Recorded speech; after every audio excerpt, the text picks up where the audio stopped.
Hogan, Kelly, and Chris are back with us. Great to have you back.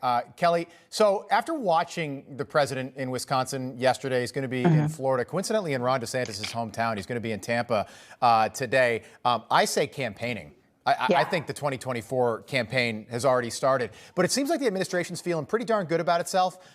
What about the American people? Do you think the president's comments during the State of the Union Tuesday night, did that hit home?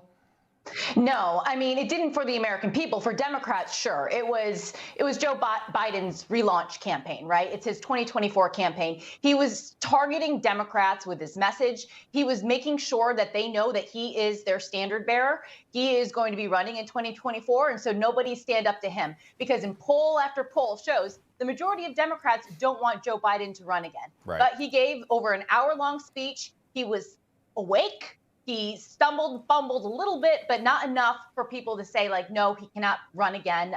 He achieved success in that area. Yeah. However, poll after poll shows the American public just aren't buying his message. This fantasy land of this great economy that's going to be coming to you soon, shortly.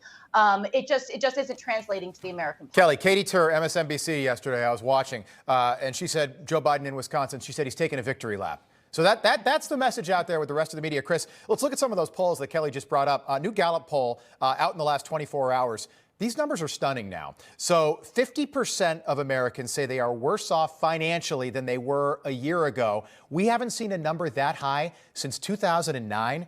That's the height of the financial crisis. What do you make of that? And then add to that the AP poll from just before the State of the Union. 78% of Americans don't want Joe Biden. Not Republicans, Americans don't want Joe Biden to run again for president in 2024. Yeah, and that's just not a feeling that Americans have that the economy is doing bad. We've seen over the years where the media will talk down the economy and Americans will think that things are bad. Things are really bad. I mean, inflation is at high, energy prices are at record levels. And I think one of the things that hurts President Biden the most is they don't get him out among the people and have him visiting and shaking hands.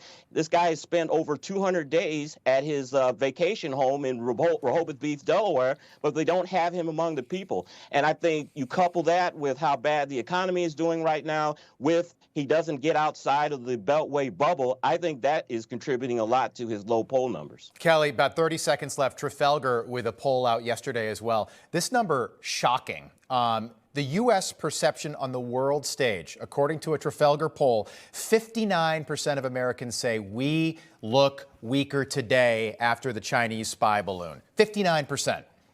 Well, absolutely. I mean, we let a spy balloon go across, transverse this country, and then shot it down when it was mission accomplished for the Chinese. Right. So Joe Biden is weak on the world stage. We see this with Ukraine, with Russia's invasion of Ukraine, now with North Korea shooting up ballistic missiles, with Iran.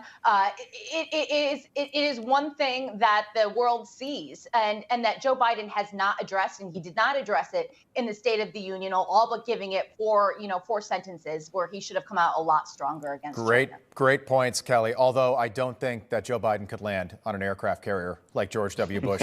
Mission accomplished. We all remember that. Kelly, Chris, will pick this back up top of the hour. Thank you.